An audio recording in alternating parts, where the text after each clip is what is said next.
Agora, quero que você se volte comigo para Lucas, capítulo 14.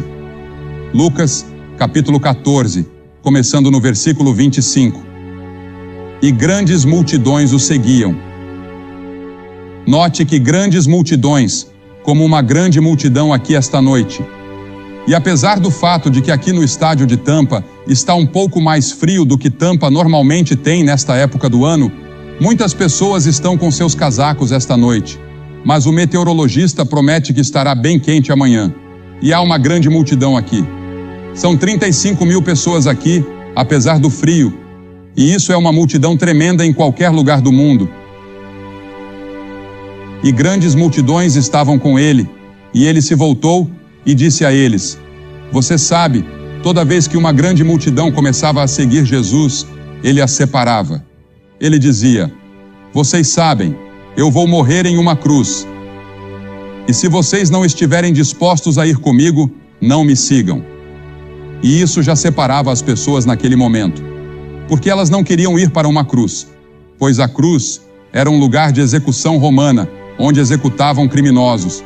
E ele disse: Se alguém vier a mim e não odiar seu pai, sua mãe, sua esposa, seus filhos, seus irmãos, suas irmãs e até mesmo sua própria vida, não pode ser meu discípulo. Claro, isso é uma expressão idiomática de preferência em que Jesus está usando uma afirmação exagerada para transmitir o ponto de que Deus deve estar em primeiro lugar em nossas vidas o tempo todo, mesmo acima de seu pai, sua mãe, seu irmão, sua irmã ou até mesmo de sua própria vida. Cristo deve estar em primeiro lugar, e ele disse: Se você não estiver disposto a tomar essa decisão e não estiver disposto a fazer essa escolha, você não pode segui-lo. E então ele continua: E quem não toma a sua cruz e vem após mim, não pode ser meu discípulo. Pois qual de vocês, querendo construir uma torre, não se senta primeiro e calcula o custo, para ver se tem o suficiente para completá-la? Para que não aconteça que depois de ter lançado o alicerce e não ser capaz de terminar, todos os que virem isso comecem a zombar dele, dizendo: Este homem começou a construir, mas não foi capaz de terminar. Em outras palavras, Jesus está dizendo: Se você vai me seguir, sente-se e calcule o custo. Porque as pessoas que seguiam Jesus eram jovens, e ele próprio era um jovem. Jesus morreu aos 33 anos, e nesta ocasião, ele está indo para Jerusalém pela última vez. Se você observar, a partir do capítulo 13, no versículo 31, até o capítulo 19 e o capítulo 27, há referência a essa jornada que o leva por várias partes do que chamamos de Terra Santa. No caminho para Jerusalém, para a cruz, para morrer pelos nossos pecados. E você sabe, ao lidar com os jovens de hoje, há 3 tipos de tensões que eu encontro entre eles. Primeiro, existe a tensão entre os jovens e seus mais velhos. Os jovens acham que os mais velhos estão atrapalhando seu caminho para uma vida melhor. E o verdadeiro teste desta geração ainda não chegou. O verdadeiro teste da nossa geração está por vir, pois nosso mundo está enfrentando nuvens de tempestade ameaçadoras. A corrida armamentista, a fome crescente no mundo e os gritos dos famintos em muitas partes do terceiro mundo que não têm o suficiente para comer. E quer gostemos ou não, teremos que ouvi-los, pois estão ficando mais numerosos e mais altos. Não podemos continuar com extremos de riqueza e de pobreza. Nossa geração ainda não enfrentou isso. A nova geração ainda não percebeu que terá que carregar esse fardo. Vocês terão que carregar o peso dos erros da minha geração e da geração que acabou de passar. Porque veja, acumulamos uma dívida gigantesca para vocês pagarem. Os juros dessa dívida, neste momento, são de 60 bilhões de dólares por ano, apenas os juros. E alguém tem que pagar. E vocês são os escolhidos para isso. Não vivemos dentro das nossas possibilidades. E as dívidas estão ficando cada vez maiores. E 400 bilhões de dólares estão sendo gastos em armamentos no mundo. Alguém pode apertar o gatilho que destruirá a sua geração. E essas são as coisas aterrorizantes que vocês enfrentam. E vocês ainda não enfrentaram isso de verdade. E nós também não enfrentamos. E eu, por exemplo, me sinto envergonhado do que a nossa geração entregou a vocês, os problemas que deixamos para vocês e os erros que cometemos. E um desses erros é que não apresentamos claramente a vocês o Evangelho de Cristo, o custo de segui-lo e a alegria, o entusiasmo e a emoção de segui-lo, conhecê-lo e ter seus pecados perdoados, de forma que, mesmo se você estiver em uma cadeira de rodas, possa ter aquele sorriso maravilhoso e dizer: graças a Deus.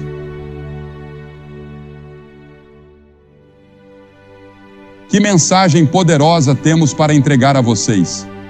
E então, a segunda tensão que encontro é criada pelos próprios jovens, que não gostam de nenhuma parte do mundo, que herdarão e estão buscando abolir toda a sociedade. Como um deles disse, eles se sentem como se estivessem presos na parte de trás de um veículo construído de forma incorreta. É inseguro em qualquer velocidade e está sendo conduzido por um motorista de meia-idade embriagado. Eles não querem dirigir. Eles nem mesmo querem ir para onde o carro está indo. Eles só querem sair do carro o mais rápido possível antes do acidente. E se conseguirem, acamparão onde estiverem, na esperança de sobreviver se conseguirem permanecer juntos. E a terceira tensão que encontro é aquela que vem dos jovens que usam uma palavra que usaram há 2 ou 3 anos. Não acho que os jovens estejam usando mais essa expressão, pois está um pouco desatualizada, mas ainda é uma boa representação do que vejo entre os jovens hoje, mesmo que usem terminologias diferentes. Eles querem dizer a mesma coisa: deixa rolar. Eles estão inquietos com um descontentamento mordaz. Estão testando os ventos da mudança antes de comprometer sua mente, corpo e alma. E isso representa muitos dos jovens modernos. Um garoto é pego colando na escola e seus colegas dizem: deixa rolar. Uma menina fica grávida, deixa rolar. Estudantes pressionados pelos pais para obter melhores notas. Deixa rolar. Não se preocupe com isso. Quando um problema se torna difícil, deixa rolar. Afaste-se dele. Não tente pensar em uma solução para o problema. Sinta seu caminho através dele. Abandone os padrões absolutos, pois eles apenas o prenderão. Mas você sabe, a geração anterior à sua, minha geração, também foi idealista, entende?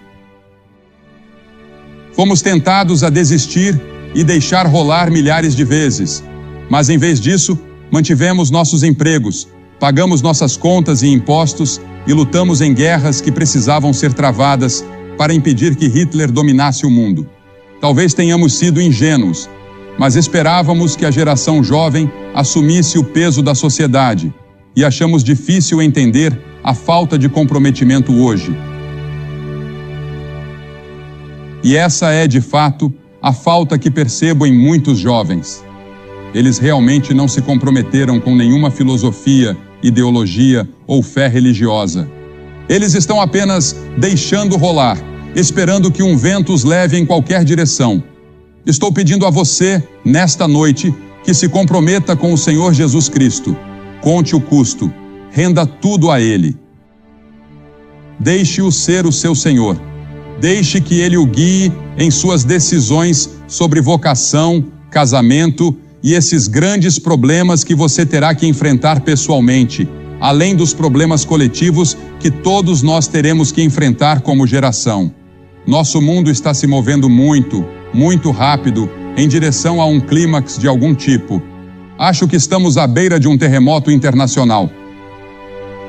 E acredito que isso pode acontecer a qualquer momento, certamente antes do fim do século. A menos que milhões de jovens comecem a marchar por Jesus Cristo com amor em seus corações, rendidos e comprometidos, estudando a palavra com conhecimento das Escrituras. E é isso que mais peço a vocês, jovens. Conheçam este livro. Se você vai ser médico, advogado, empresário, ou seja qual for a sua vocação, adquira o conhecimento deste livro primeiro. Estou feliz por ter ido para a escola bíblica antes de ir para a Faculdade de Artes Liberais. porque fui fundamentado nas Escrituras antes de ir. E quando você chegar à universidade, e é aqui que tenho um problema com algumas igrejas, não com todas elas. Sabe, nossos professores de escola dominical não estão devidamente treinados para ensinar. Eles mesmos não conhecem as Escrituras. Eles não sabem como comunicar a palavra. E nossos jovens precisam de treinamento. E a igreja pode fazer isso. Em muitas ocasiões, na maioria das vezes, as igrejas estão fazendo isso. Graças a Deus pelas escolas bíblicas e pelos departamentos de Bíblia em muitas das nossas escolas cristãs que estão ensinando a palavra de Deus aos jovens. Mas, em algumas escolas, é preciso ter muito cuidado ao escolher um curso de Bíblia. Quero dizer isso agora. Um jovem veio até mim outro dia dizendo que queria ir para uma certa universidade. Eu disse: vá, é uma ótima universidade, mas não faça nenhum curso de Bíblia lá, porque naquela universidade os professores estão determinados a destruir sua fé. E isso está acontecendo com muita frequência em algumas de nossas universidades hoje. Na verdade, um professor de quem ouvi falar, e de fato sei o nome dele, entrou na sala de aula e disse: eu deveria ensinar a Bíblia a vocês, mas quero dizer, antes de tudo, que não acredito em uma única palavra dela. E em segundo lugar, ele disse: vou tentar provar a vocês por que a Bíblia não é verdadeira. Agora você pode imaginar esses jovens sentados lá, impressionados pelo conhecimento do professor, vindos de lares onde foram ensinados a amar a palavra de Deus. Quantas tragédias acontecem dessa forma? E cabe à igreja ensinar e garantir que nosso ensino seja a verdade da palavra de Deus. Agora, quando você trabalha entre os jovens, há 3 problemas que você enfrenta quando se trata da palavra de Deus. Primeiro, há um problema intelectual. Hoje em dia, esse problema não é tão significativo quanto costumava ser anos atrás, pois a ciência atualmente tende a confirmar a palavra de Deus. Quando eu estava na escola, parecia que a ciência estava contra a palavra de Deus. Hoje, a vasta maioria dos cientistas acredita em Deus. 35 anos atrás, a maioria não acreditava. Então, o problema intelectual não é tão grande. Mas o problema intelectual que enfrentei é o mesmo que muitos de vocês enfrentam. Eu tive que decidir quem era Jesus Cristo. Ele era o Filho do Deus vivo, o caminho, a verdade e a vida, a personificação de toda a verdade. Verdade científica, verdade psicológica, verdade moral, verdade espiritual. Ele era a personificação de toda a verdade, como afirmava, ou era um mentiroso, ou merecia ser internado em uma instituição mental e estudado por psiquiatras. Qual dessas opções é a correta? Essa é a decisão que você precisa tomar hoje à noite. Você precisa tomar uma decisão intelectual sobre Jesus Cristo. A Bíblia não é contra a mente. Na verdade, a Bíblia tem muito a dizer sobre a mente. Devemos amar o Senhor, nosso Deus, de todo o coração, alma e mente. Tenha em você a mesma mente que estava em Cristo Jesus. A mente é importante, mas lembre-se de que ela foi afetada pelo pecado, e você não pode chegar a Jesus Cristo apenas intelectualmente. O último passo deve ser dado pela fé. E assim, pela fé eu digo: Senhor Jesus, eu creio que você é quem diz ser, o Filho do Deus vivo, o Criador do universo, que morreu na cruz pelos meus pecados e ressuscitou para minha justificação. Eu creio que você voltará para estabelecer o seu reino. Eu sei que você é meu Salvador, e pela fé eu o aceito. E quando faço isso, Ele muda minha vida. Ele entra no meu coração e me faz uma nova pessoa. E Ele fará o mesmo por você nesta noite. O segundo problema que os jovens enfrentam ao vir a Cristo é um problema moral: atender aos altos padrões de Cristo. Pois veja, Cristo exigiu o primeiro lugar em tudo, e você precisa vir a Cristo com a consciência de que precisará pagar um preço. Você não pode arrastar esses pecados sujos com você. Você terá que parar de mentir, terá que parar de dormir com aquela garota que não é sua esposa, terá que parar de trapacear na escola. Você terá que assumir algumas responsabilidades e trabalhar. Terá que estudar a palavra de Deus para se mostrar aprovado diante de Deus, um trabalhador que não precisa se envergonhar. Todas essas coisas têm um custo. Você está disposto a pagá-lo? Esse é o problema moral.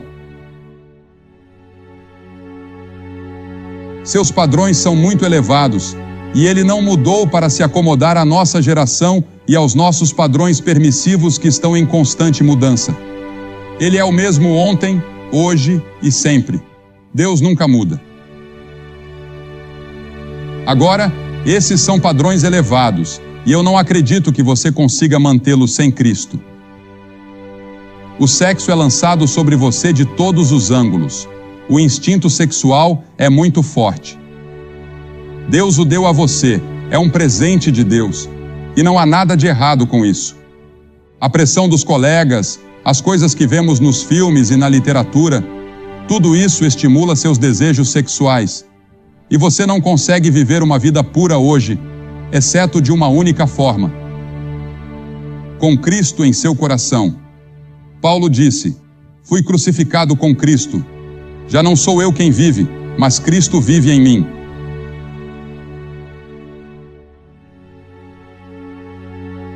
A Escritura diz: o pecado não terá mais domínio sobre você. Houve um tempo em que o pecado governava a sua vida, mas quando você vem a Cristo, o pecado não governa mais. Cristo governa. E Ele pode ajudá-lo a alcançar os altos padrões de moralidade e ética que Ele estabelece. Agora suponha que você aceite Cristo e escorregue e caia. O que acontece? Você não vai se tornar perfeito imediatamente. Se você realmente conhece Cristo, vai se levantar, se ajoelhar e dizer: ó Senhor, sinto muito, perdoe-me, eu me afasto desse pecado, não quero cometê-lo novamente. Você o confessa, reconhece, e Ele é fiel e justo para perdoar os seus pecados. Então, nesta noite, se você pecou, volte para Ele e diga: Senhor, eu pequei, me perdoe, eu me rendo. E então, claro, há outro problema, o problema emocional. Porque veja, somos feitos de mente, vontade e emoção. Ele quer ser senhor da sua carreira, do seu casamento, das suas amizades, da sua moral. Tudo deve ser entregue a Ele. Você não deve ser levado pelas emoções. Ninguém diz que você precisa chorar ao vir a Cristo ou que precisa rir ao vir a Cristo. Mas eu lhe digo uma coisa: você não pode olhar para aquela cruz por muito tempo e compreender seu profundo significado sem se comover. Que Deus enviaria seu Filho, o Senhor Jesus Cristo, para morrer e derramar seu sangue por você, para que você pudesse ter perdão dos pecados, vida eterna e a certeza de que irá para o céu. Agora, Deus faz 3 reivindicações ou 3 chamados a você. Primeiro, Ele chama você para a pessoa de Jesus Cristo. Venha agora e raciocinemos juntos, diz o Senhor. Ainda que seus pecados sejam como escarlate, eles se tornarão brancos como a neve. Eles podem ser feitos brancos como a neve por causa da cruz. Assim, Ele chama você para Cristo nesta noite. Não é um chamado da igreja, não é um chamado da família, não é um chamado nacional, é um chamado para uma pessoa, a pessoa de Cristo. Quantas pessoas aqui nesta noite estão na igreja, mas realmente não conhecem a pessoa de Cristo por si mesmas? E então, em segundo lugar, Deus o chama à consagração. A palavra consagração significa separar. Nós fazemos a dedicação, mas apenas Deus pode consagrar. Rogo-vos, pois, irmãos, pelas misericórdias de Deus, que apresenteis os vossos corpos como sacrifício vivo, santo e agradável a Deus. Pense em sua vida como uma casa. Você é o proprietário da casa. Você tem um molho de chaves e quando responde ao chamado de Cristo, você entrega a Deus a chave da porta da frente da sua casa. Você entrega a sua vida a Cristo como Salvador e Senhor. E quando você responde ao chamado de Deus para a consagração, você tira as outras chaves do molho, uma de cada vez, e as entrega a Deus. Para um pai ou uma mãe, isso significa ir ao berçário e entregar o bebê a Cristo. Para um estudante, significa entregar a chave da sua educação a Deus. Para um empresário, significa entregar a chave do seu negócio a Deus, a chave da sua carteira. Você entrega a Deus a chave do seu romance. Você entrega a chave do seu futuro casamento. Ele se torna o Senhor. Assim como recebestes o Senhor, assim andai nele. Como você recebeu Cristo? Você o recebeu pela fé. Agora, ande de acordo com essa fé. Entregue-lhe o molho de chaves. E por fim, Deus o chama para o treinamento. Vou lhe dizer, eu gostaria de ter 1 milhão de jovens agora mesmo que dissessem: eu irei aonde você quiser que eu vá e serei o que você quiser que eu seja, Senhor. Como Deus poderia usá-lo em lugares da Índia que eu conheço, na África, na América Latina, bem aqui nos Estados Unidos ou na Europa, no seu próprio bairro, na costa oeste da Flórida. Deus pode usá-lo. Ele precisa de você. Minha própria denominação vai nomear 1000 novos missionários em um único culto em Houston, Texas, em junho, e estão orando para que 1000 novas pessoas se apresentem naquela mesma noite.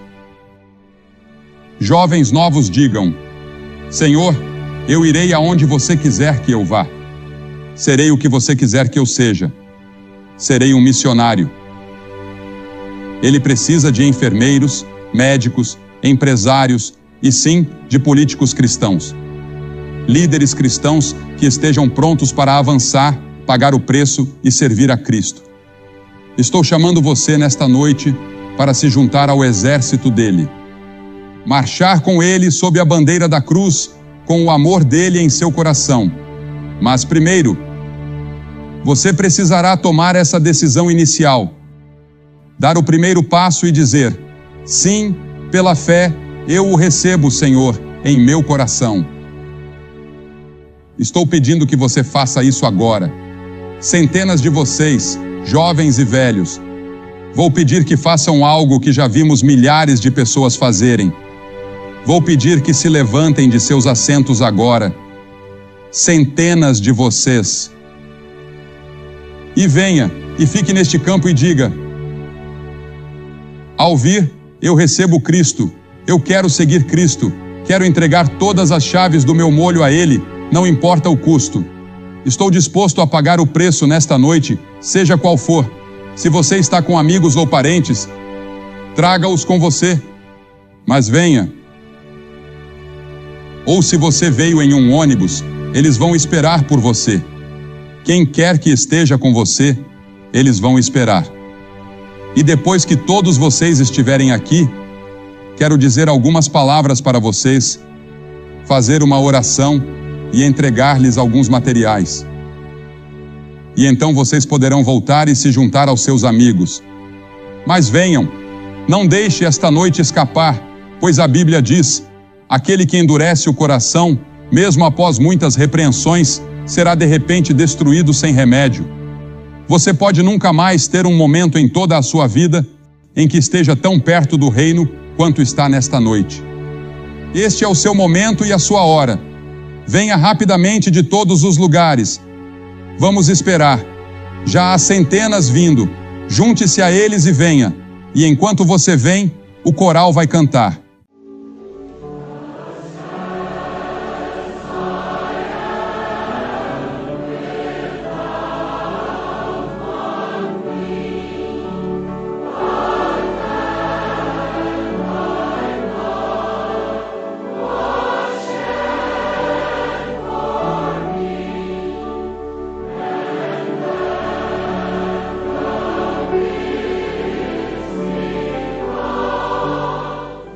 Você que está assistindo pela televisão pode ver que cada corredor deste grande estádio aqui em Tampa, Flórida, está cheio de jovens e idosos vindo para fazer seu compromisso com Cristo. Você pode fazer esse compromisso onde quer que esteja agora. Estou pedindo que você o faça. Que Deus o ajude a fazer esse compromisso agora